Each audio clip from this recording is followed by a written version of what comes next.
نحمده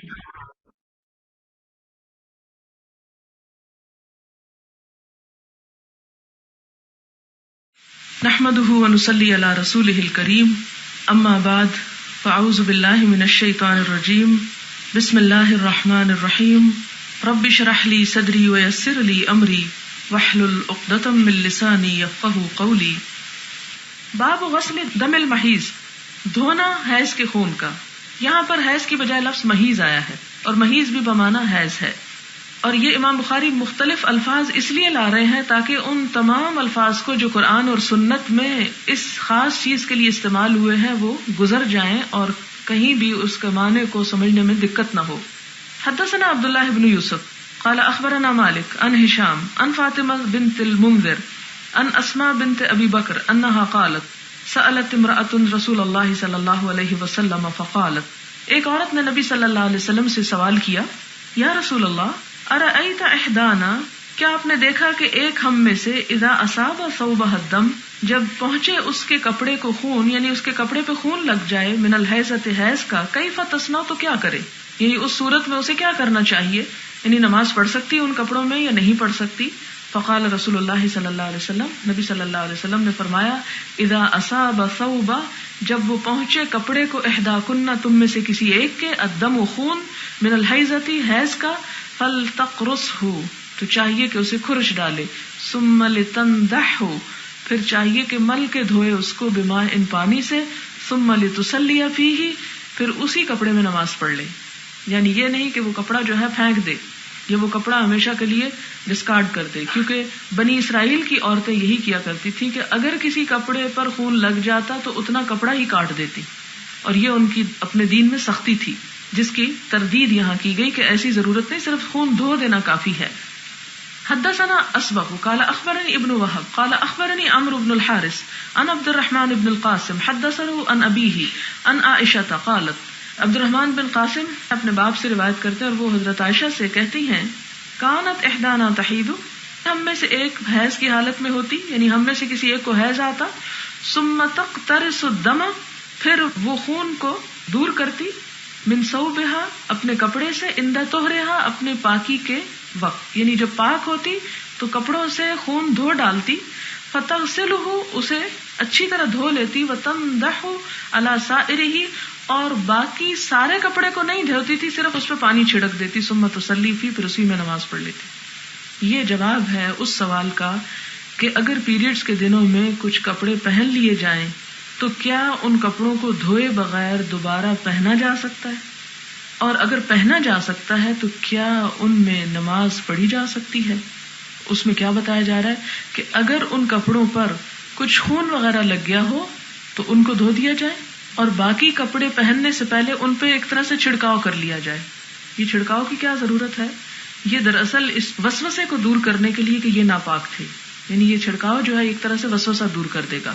اب مثلا بعض اوقات شادیوں کے کپڑے ہوتے ہیں، بعض اوقات گرم کپڑے ہوتے ہیں، شال وغیرہ ہوتی ہے، تو اب یہ تو نہیں کہ ہر مہینے شال دھوئی جائے اور اس پہ لگا ہوا کچھ بھی نہ ہو. تو ایسی صورت میں شال اور قمیص وغیرہ تو ویسے ہی کچھ کرنے کی ضرورت نہیں، لیکن شلوار کا اگر کچھ حصہ آلودہ ہو جائے تو اس کو دھو لیا جائے، صاف کر لیا جائے، اور باقی شلوار کے اوپر ایک طرح سے کچھ چھینٹے ڈال دیے جائیں یا ترکاؤ کر دیا جائے تاکہ ذہن سے ناپاکی کا جو وسوسہ ہے وہ دور ہو جائے، اور پھر اسی میں نماز پڑھی جا سکتی ہے. آئندہ وہ کپڑے پاک تصور کیے جائیں گے.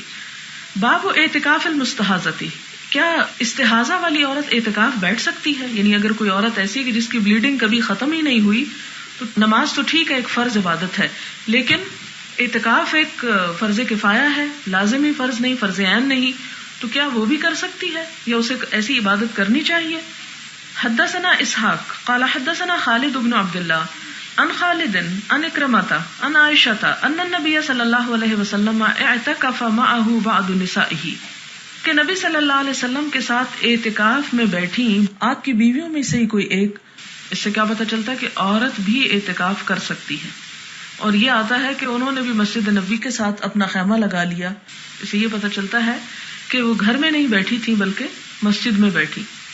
وہی مستحاضۃ، اور وہ استحاضہ کی حالت میں تھی. اس میں کہا جاتا ہے کہ یا تو یہ سودا تھی یا حضرت ام حبیبہ تھی.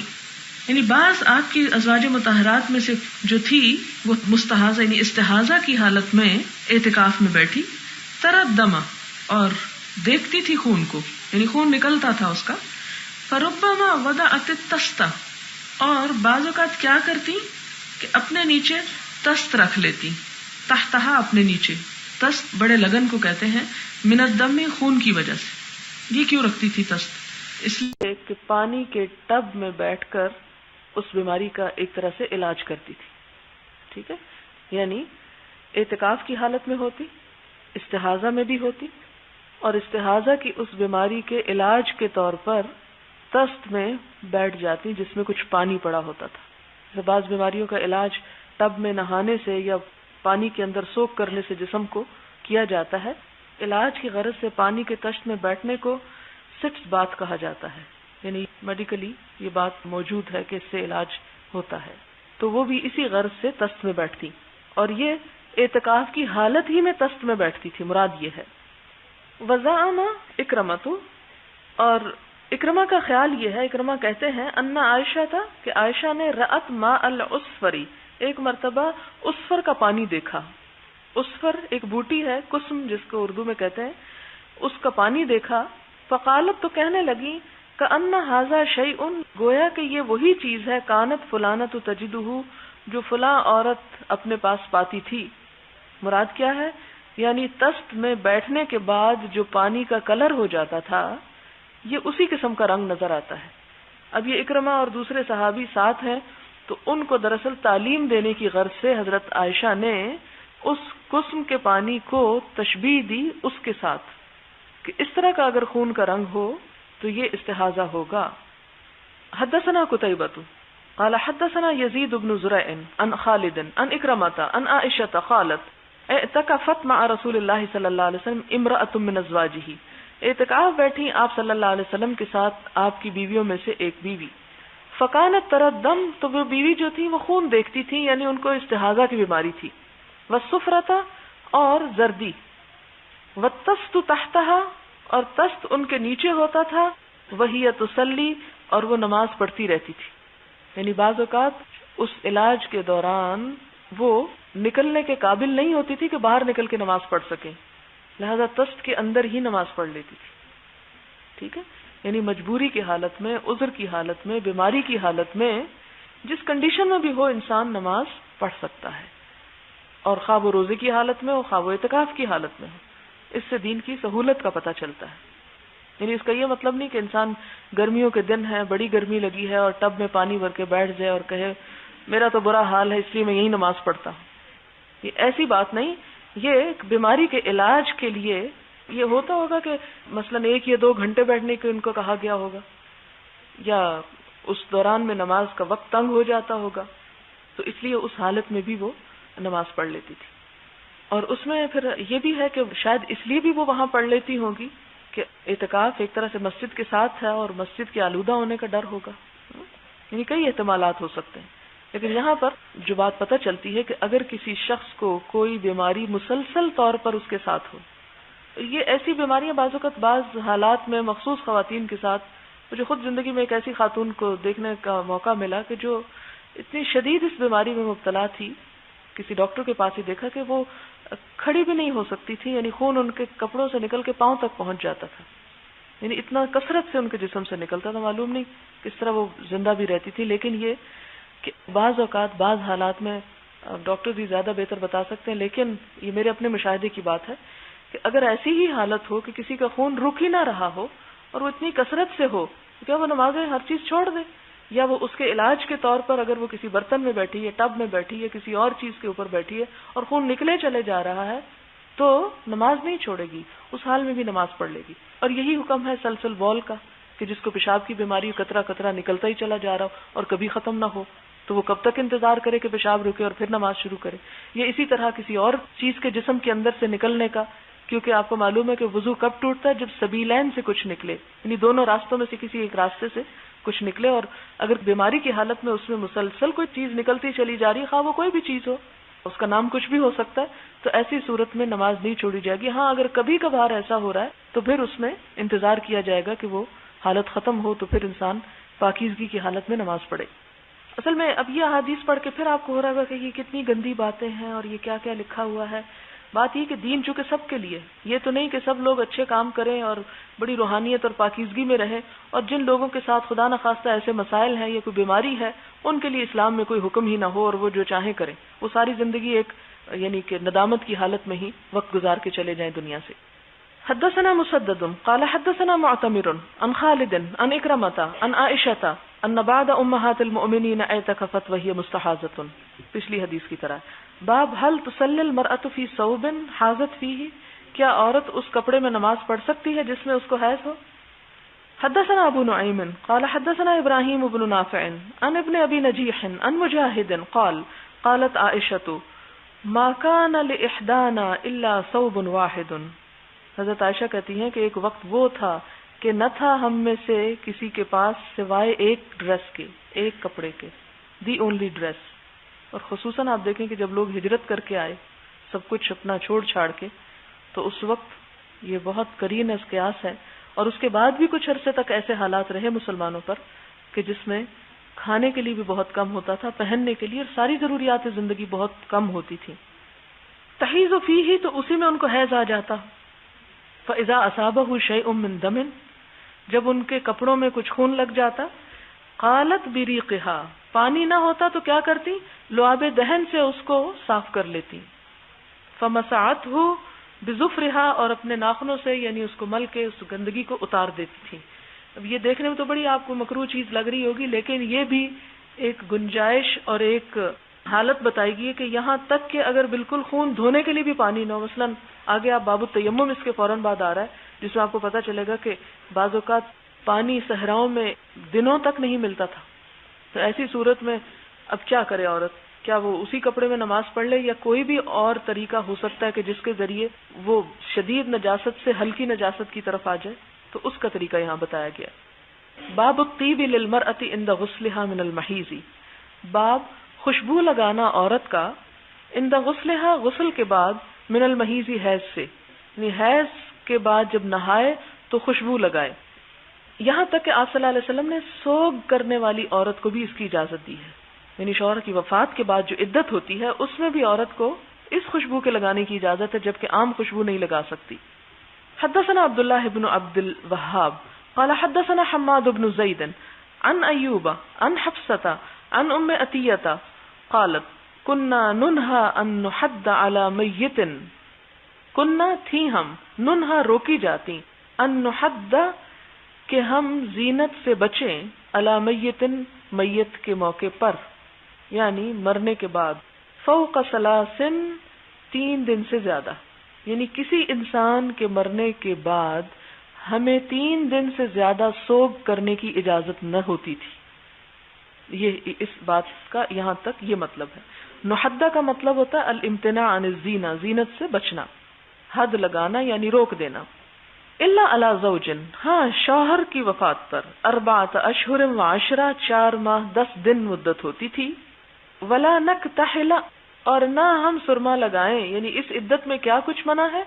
سرما لگانا. سرمے سے وہ سارا میک اپ مراد ہے جو آنکھوں پہ کیا جاتا ہے. ولا نتطیب، اور نہ ہم خوشبو لگائیں. ولا نلبس ثوبا مسبوغا، اور نہ ہم کلرفل کپڑے پہنے. نلبسا پہنے ہم، ثوبن کپڑا، مسبوغن رنگا ہوا، سواد بے غین، صبغت اللہ قرآن پاک میں آتا ہے اللہ کا رنگ. الا ثوب عصب، سوائے عصب کے کپڑے کے. عصب جو ہے عین سواد بے، یہ یمنی کپڑا تھا جو بنائی سے پہلے رنگا جاتا تھا، یعنی اس کا دھاگا رنگ کیا جاتا تھا پھر بنا جاتا تھا.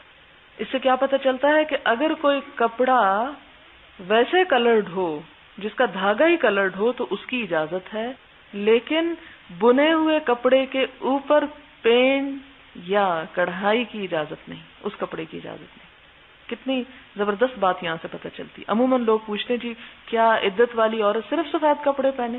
کیونکہ یہ جو حدیث آتی ہے نا کہ ہمیں کلرڈ کپڑے پہننے کی اجازت نہیں تھی، تو اس کلرڈ کے لفظ سے مراد کیا ہے کہ ایسا کپڑا جس میں اس کے بننے سے پہلے رنگ ہو، یعنی پرنٹ وغیرہ دھاگے کا پرنٹ ہوتا ہے، یعنی دھاگا نیلا پیلا ہے پھر ان کو ملا کے دھاریاں بنا لی یا پھول پتے بنا لیے، وہ تو اور بات ہے. لیکن اگر کسی نے پلین سوٹ پہنا ہوا ہے اور اس سوٹ کے اوپر تھپا لگوایا گیا ہے یا پھر کڑھائی کروائی گئی ہے یا اب جیسے پینٹنگ کا بہت آج کل فیشن ہے وہ کروا لیا گیا، تو ایسی صورت میں یہ سب کچھ زینت میں آتا ہے، یہ لباس نہیں پہنا جا سکتا۔ وقد رخص لنا، اور ہمیں اجازت دی گئی کس بات کی؟ عند الطہر، کے پاک ہونے کے لیے پیریڈز کے بعد، اذا اغتسلت، کہ جب غسل احدانا، احدانا ہم میں سے کوئی ایک، من محیضها اپنے حیض سے، فی نبضۃ ایک چٹکی بھر، من کست اظفار، کست اظفار لگانے کی۔ یہ کست اظفار ایک خوشبو کا نام ہے، کست عود کو کہتے ہیں اور اظفار بھی ایک قسم کی خوشبو ہے۔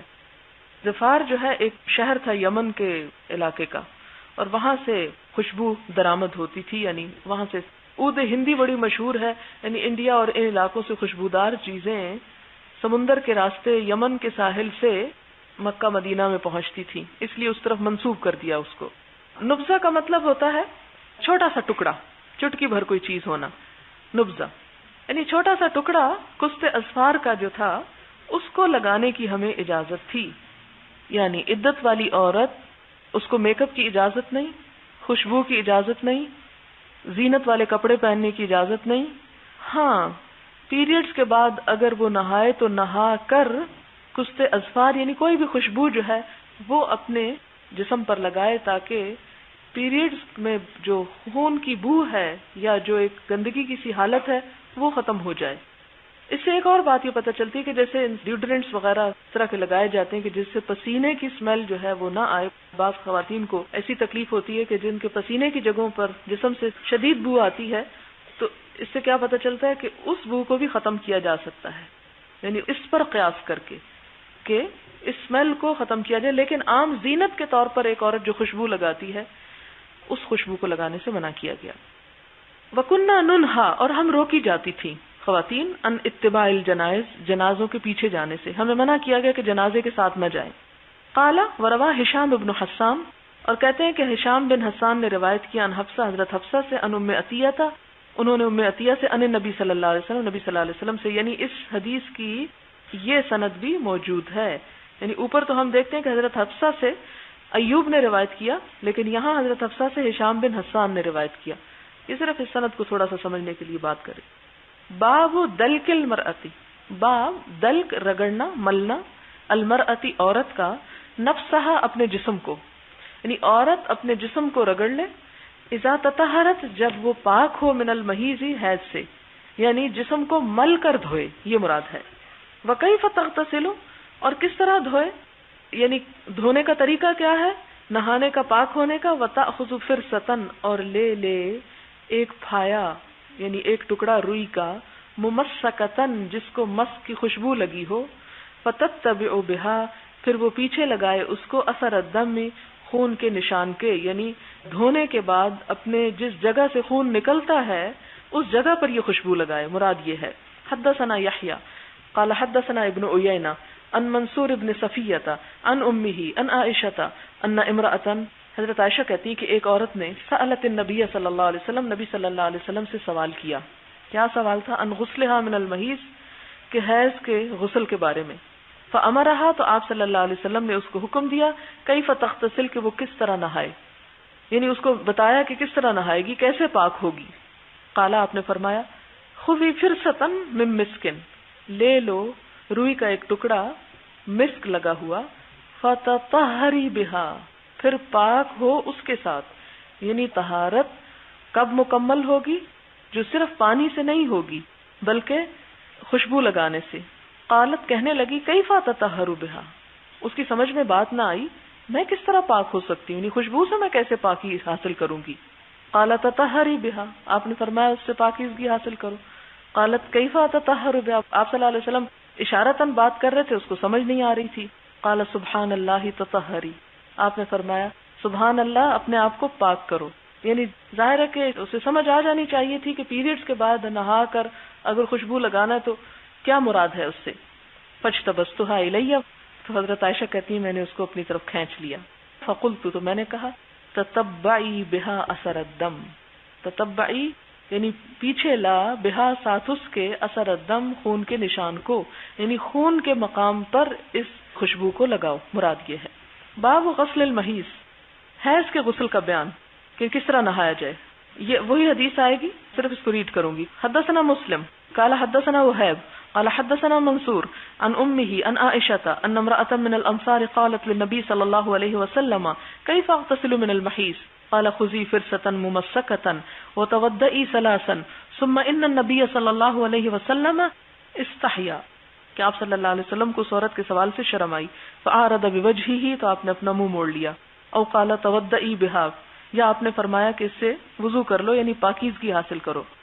فأخذتها، تو میں نے اس عورت کو پکڑ لیا. فجذبتها، اور اسے کھینچ لیا. فأخبرتها، پھر اس کو سمجھایا. بما يريد النبی صلی اللہ علیہ وسلم، جو نبی صلی اللہ علیہ وسلم فرما رہے تھے. باب امتشاط المرأة عند غسلها من المحیض، امتشاط کنگھی کرنا. کنگھی کرنا عورت کا نہانے کے بعد حیض سے. حدثنا موسى بن اسماعیل قال حدثنا ابراہیم قال حدثنا ابن شہاب عن عروة ان عائشة قالت احللت مع رسول اللہ صلی اللہ علیہ وسلم، میں نے احلال کیا، یعنی مراد ہے احرام پہنا، تکبیر پڑھی، حج کا ارادہ کیا نبی صلی اللہ علیہ وسلم کے ساتھ فی حجۃ الوداع، حجۃ الوداع کے موقع پر.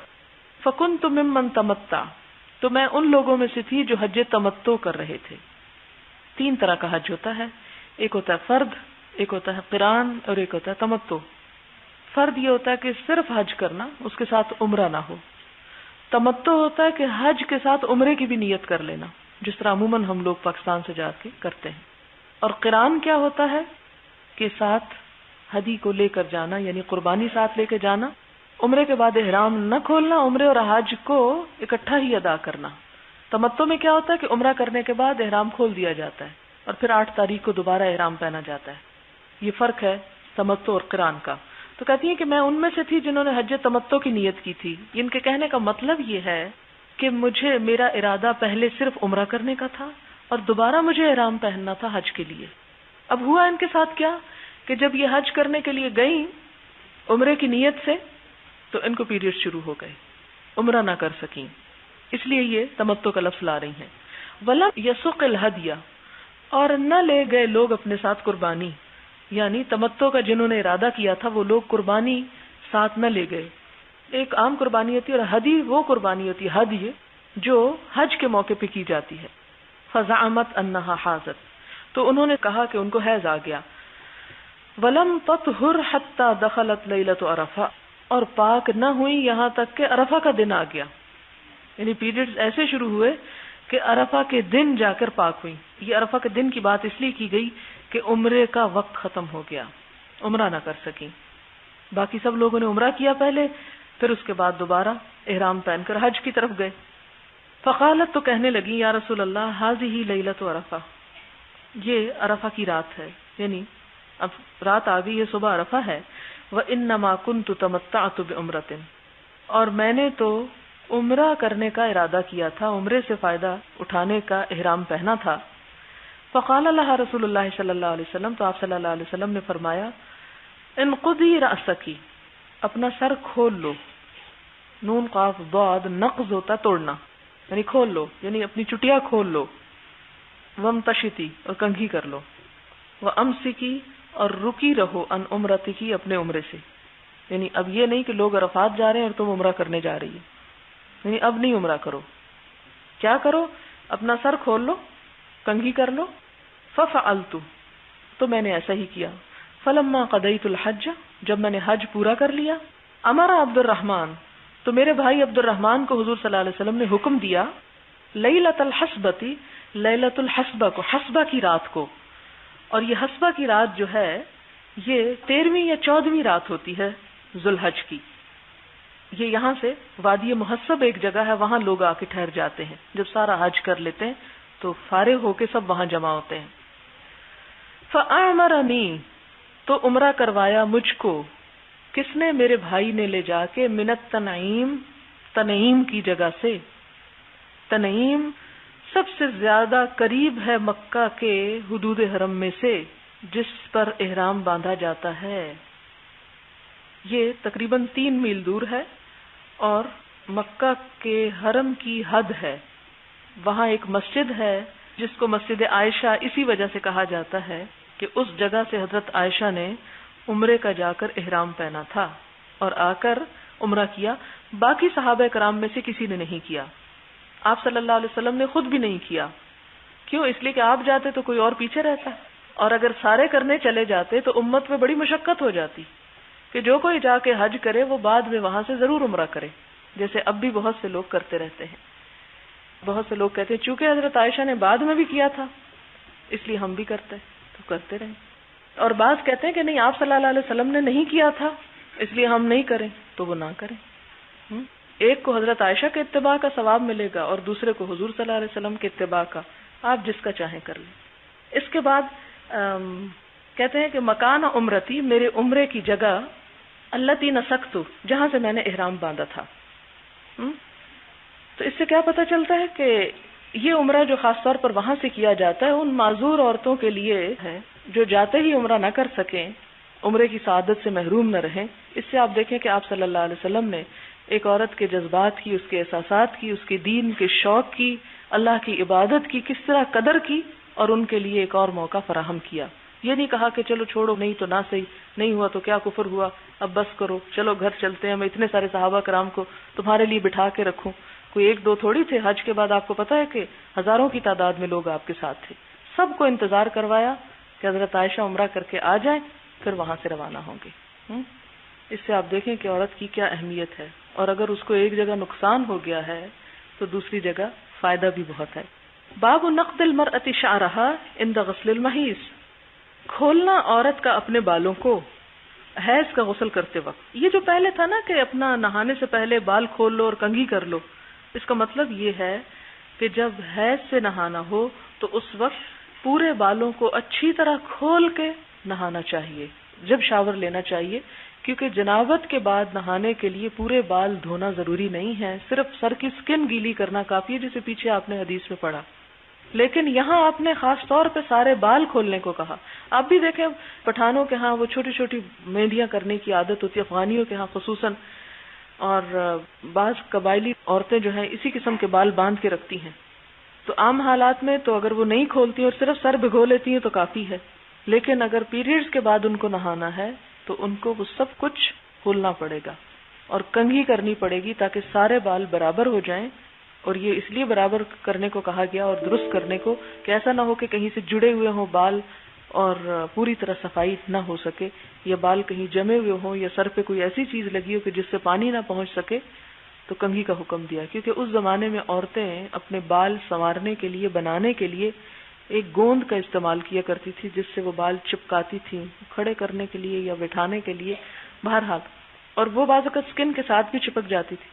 سر کے کسی خاص حصے پہ اگر بالوں کا جمگٹا یا گچھا بندھا ہوا ہو تو اس صورت میں بھی غسل جو ہے وہ پراپرلی نہیں ہو سکتا. اس لیے امام بخاری یہاں پر یہ حدیث لائے ہیں کہ ایسی طہارت حاصل کرتے وقت بالوں کا پوری طرح کھلا ہونا اور پھر کنگھی بھی کیے ہونا. یہ شرط نہیں ہے کہ کنگھی ضرور کرے, لیکن اگر کوئی چیز ایسی ہے جو سر پہ لگی ہوئی ہے, چپکی ہوئی ہے, جو پانی کو سکن تک نہیں پہنچنے دے گی, تو اس صورت میں کنگھی سے سب کو کلیئر کر لیں.